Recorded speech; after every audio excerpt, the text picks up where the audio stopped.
8월 23일 최고위원회의를 시작하겠습니다. 박근혜 대통령께서 불법 이진강금 옥중투쟁 1607제 되는 날입니다. 박근혜 대통령께서 오른쪽 어깨와 허리 또 여러가지 질병으로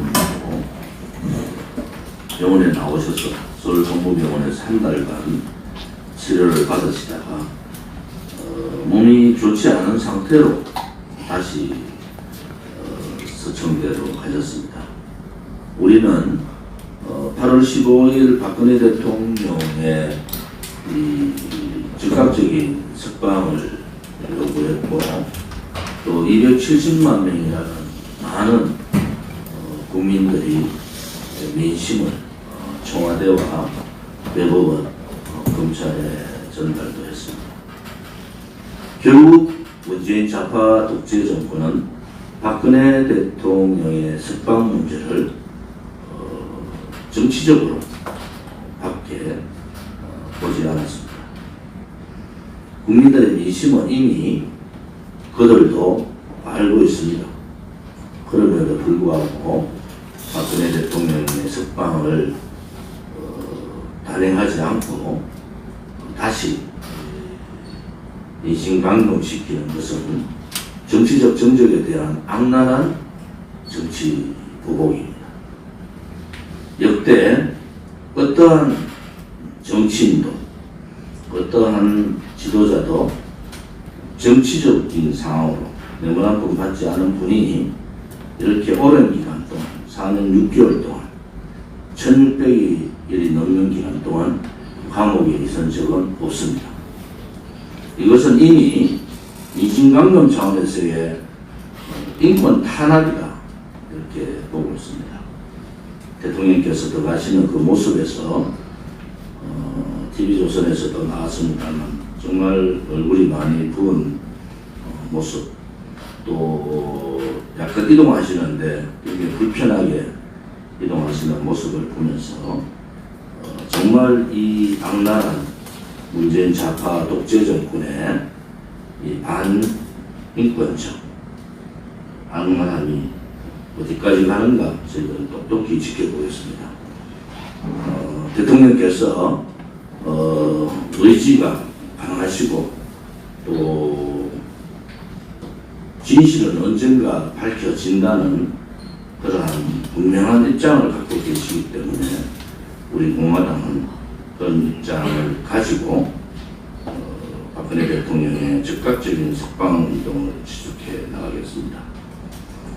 또한 지금 이 신장의 풍파 이 부분이 그전부터 문제가 있다는 것은 이미 알려진 사실이고 이러한 사실들이 박근혜 대통령의 건강에 여러 가지 어려운 상황이 올 수가 있으니까 우리 공화당 입장에서는 형집행 정지를 하는 것이 인간적인 도리이기도 하고 또 인권 탄압을 분간하는 것이 국민의 민심에 맞는 것이다 이렇게 봅니다. 이번 박근혜 대통령께서 서울 성모병원에 나오셔서 계시는 동안 우리가 120시간 1분도 쉬지 않는 박근혜 대통령 즉각 석방 또 문재인 좌파 독재 정권 척결 이 1인 릴레이 투쟁에 참석해 주신 많은 외국 우파 국민들과 우리 공화당 동지분들께 감사를 드립니다. 우리 공화당의 이러한 정말 위대한 처절한 1인 릴레이 투쟁을 또 가짜 보수들이 음해합니다. 법적 조치를 당에서는 바로 고소고발 조치를 합니다. 우리 공화당의 음해 세력들을 보면은 이렇게 볼 수가 있어요. 첫째는 탄핵에 찬성했던 자들입니다. 여러분들 우리 공화당 음해하는 보수파리 유튜브들 보십시오. 탄핵에 찬성했던 자. 두 번째는 민주당이나 좌파 출신들 혹은 배신자들입니다. 그 출신이 민주당 좌파 출신들. 세 번째는 가짜 보수파리들. 선거철만 되면은 우리 공화당보다 보수 분열을 하고 있는 그 많은 유승민이나 김무성 이런 자들을 공격하기보다는 5년째 문재인 좌파 독재 정권과 처절한 투쟁을 하고 있고 박근혜 대통령의 적극적인 석방을 요구하고 있는 우리 공화당을 음해하는 자들이 과연 제정신인가? 당은 법률과 법률자문단, 당 변호사들을 총동원해서 이 부분에 대해서 즉각적인 법적 조치를 하도록 오늘 최고위원회에서도 그렇게 결정했습니다. 백신 수급의 실패 문제가 이제는 기본적인 국민들의 기본권을 박탈하는 기본적인 자유권을 박탈하는 상황이 왔습니다. 시간을 9시로 제한하겠다. 모든 실패의 원인은 문재인 좌파 독재 정권의 백신 수급 실패에서부터 비롯한 겁니다. 그 모든 책임을 자영업자들이나 소상공인들이나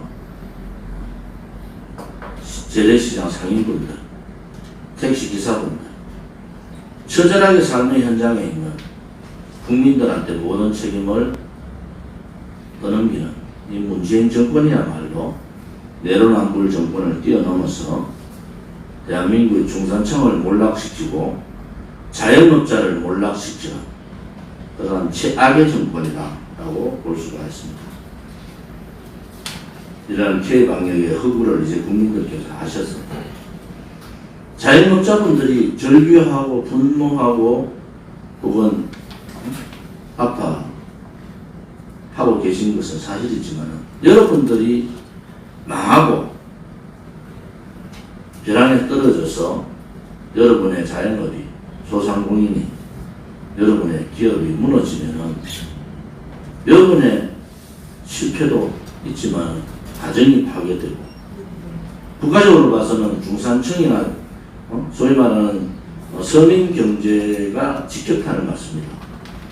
여러분들이 무너지고 나면은 국가가 문재인이가 여러분들을 도와주지 않습니다, 여러분. 이제 분노하고 절규만 하지 마시고 여러분의 목소리를 내셔야 됩니다. 그 목소리는 무엇이겠습니까? 백신 실패의 원인을 제공한 문재인 정권과 싸워야 합니다. 또 문재인 정권과 싸우지 못하는 야당에 대해서 책임을 져야 됩니다. 5년간 하루도 쉼없이 싸우고 있는 우리 공화당이 옳았지 않습니까?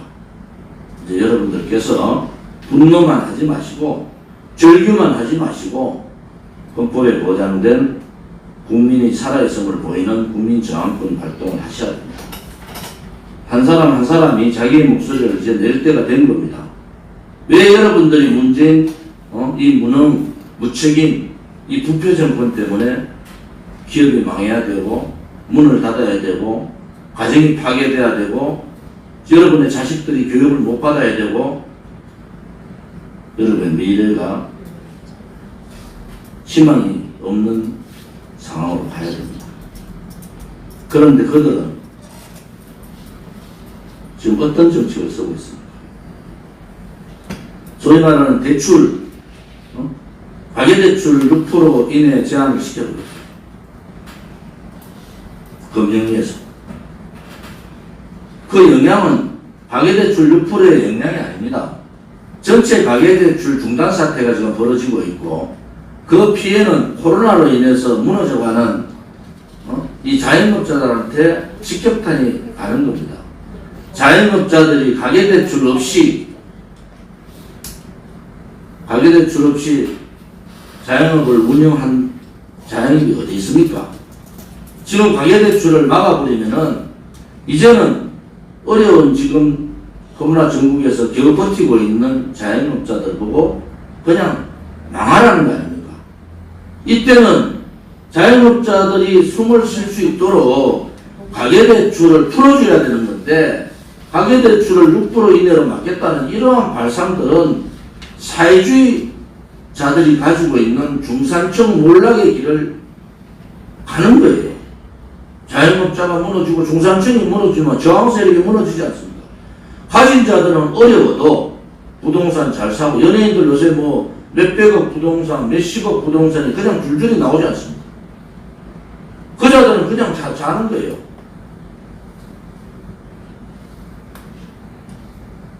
우리 중국 폐렴 들어오기 전에 우리 국민들은 그렇게 자생력을 가지고 살았습니다. 백신 수급 실패하고 K방역, 뻥방역 하면서 아무런 대책도 세우지 않고 영업시간 제한하고 거리두기 두고 이런 걸로 해서 자영업자가 무너지는 것은 결국은 국가가 개인의 사유재산을 침탈하고 개인의 자유로운 영업활동을 침탈함으로써 중산층을 무너뜨리고 국가의 말에, 국가의 돈에 굴복할 수밖에 없는 상황을 만든다는 거 아니겠습니까? 여기에서 우리는 우리 공화당이 여러분 앞장설 테니까 여러분들이 동참만 하시면 됩니다. 여러분의 목소리, 자영업자의 목소리, 재래시장 상인분들의 목소리, 소상공인들의 목소리, 서민들의 절규, 여러분의 분노, 저희들이 앞장서서 대변하겠습니다. 이러한 자영업자들의 분노와 절규와 절망이 극에 달하고 있는데, 야당이라는 자들, 이준석이라는 자, 윤석열이라는 자들, 박근혜 대통령의 탄핵에 앞장섰던 소위 대통령 후보라는 자들의 행태를 보면은 한심함을 뛰어넘어서 그들이 과연 국민을 대변할 수 있는 정치인인가 정당인가 라는 의문을 안 가질 수가 없습니다. 결국은 국민의힘 스스로가 자멸하고 국민의힘 스스로가 무너져야 되는데, 저 오만한 자들, 자기 정치적인 이익만을 생각하는 자들은 결코 그래 하지 않습니다. 그럼 국민들이 바꿔야죠. 국민들이 그들을 버리면 됩니다. 아파하실 필요 없어요. 제가 항상 말씀드렸듯이 단일 후보가 나오면은 45% 지지는 누가 나오더라도 나옵니다. 국민의힘이 있어서 나오는 것이 아닙니다. 국민의힘을 버리면은 바로 정권 재창출, 정권 교체를 할 수 있다라는 것도 저는 확신을 가집니다. 국민의힘에 기대를 가지지 마시고 이제 정말로 진실, 정의, 미래에 대한 희망을 내게 하는 우리 공화당과 함께 하셔야 됩니다. 문재인 좌파 독재 정권의 몰락과 그들의 단죄를 원하시면은 우리 공화당과 함께 해주시기를 바랍니다. 부동산 문제가 서울의 집값이 불과 4년 사이에 2배가 올랐습니다. 전세값은 1년 사이에 임대차 3법 때문에 1억 3천만 원이 올랐어요. 지금 이 상황은요, 갑자기 뛰어오른 전세값 때문에 부동산 시세를 올리는 이러한 악순환이 계속되고 있는 겁니다. 결국 무엇을 말합니까? 무능한 정권이 서민과 동떨어진 말로만 서민을 얘기하는 이 반서민적, 반국민적 정권이 나라를 망하게 하는 겁니다. 이제 집에서 살 수 있는 기회도 없고 전세를 살 수 있는 기회도 없는 거예요. 어떻게 이 정권을 그냥 두고 있습니까? 성추행을 하고도 자살을 하고 감옥을 가고 했는데도 그냥 그러려니 대한민국은 그런 나라가 아니지 않습니까? 잘못된 정책에 대해서는 비판하고 싸워야 되는데 비판 싸울 수 있는 정당이 없는 겁니다. 백석이사는 가진 국민의힘의 지금 상황을 보면은 한심하기 짝이 없어요. 박근혜 대통령의 탄핵이 불법이고 거짓이고 선동이고 그 탄핵이 기획된 촛불 쿠데타에 의해서 권력 찬탈이라는 확실한 신념과 확실한 입장이 없으면은 정권 교체는 어렵습니다. 우리 공화당은 이 문제에 대해서 워낙 잘 알고 있기 때문에 우리가 힘들더라도 이렇게 힘든 투쟁을 하고 있습니다. 8월 30일이 창당 4주년 되는 날이고, 이 창당준비위원회에서 창당 준비의 만전을, 창당 4주년 기념의 만전을 기해 주시기 바랍니다. 여러 가지 중국 폐렴 문제로 행사 자체가 어렵지만은 방법을 찾아서 우리가 우리의 창당의 이념과 당의 강령, 또 우리 당의 중요한 정책들에 대해서 많이 공부할 수 있는 길이 열리기를 바랍니다. 이번에 8월 16일 날 야간에 제가 했던 연설 전문이 문화일보 광고에 실렸습니다. 이 문화일보 광고 부분을 많은 국민들한테 전달해 주시기 바랍니다. 우리가 2차로 창당 4주년 기념 광고도 낼 생각입니다. 여기에는 당의 강령과 주요 정책, 그동안 우리 공화당이 걸어왔던 길에 대해서 우리들이 정리를 해서 또 내도록 그렇게 하겠습니다. 아무튼 힘든 과정에서 우리 공화당 동지들께서 흔들림 없이 당을 믿고 또 박근혜 대통령을 믿고 또 대한민국을 믿고 함께 해주심에 대해서 감사를 드립니다. 요즘 선거철 가까워지니까 우리 공화당 내에서도 뭐 국민의힘을 얘기하는 사람도 있고 또 무슨 집회 무슨 얘기를 하는 사람도 있고 어느 집회에 가자는 얘기를 하는 사람도 있고 그건 해당형입니다. 지금 당 사무총장을 중심으로 진상조사를 하고 있고 진상조사가 나오는 대로 윤리를 통해서 엄격한 당의 입장을 정리하도록 하겠습니다.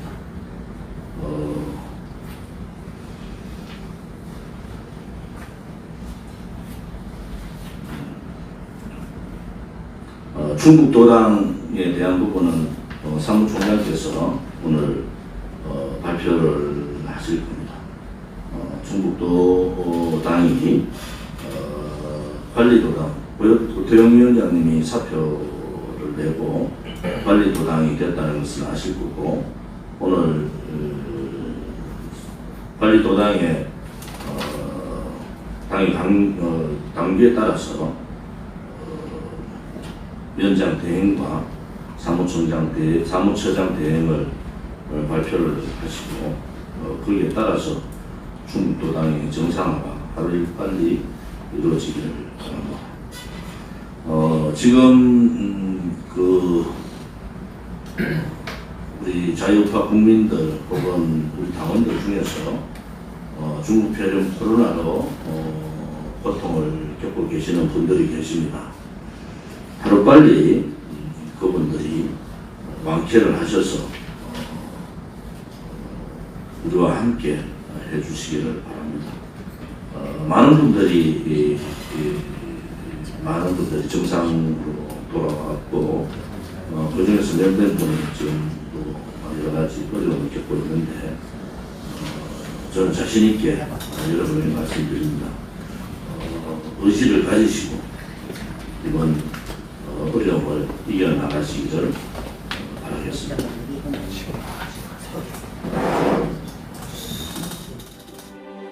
우리는 바쁘게 움직일 수밖에 없습니다. 편히 쉴 수도, 잠을 잘 수도 없습니다. 그러나 내일을 함께 꿈꿀 수 있다는 사실 하나는 약속할 수 있습니다. 그래서 우리는 위로가 됩니다. 때론 용기가 되고 때론 정의가 되기도 합니다. 오늘도 희망을 품고 나아갈 수 있도록 대한민국 국민 모두의 꿈을 지키는 우리는 당신의 벗입니다. 우리 공화당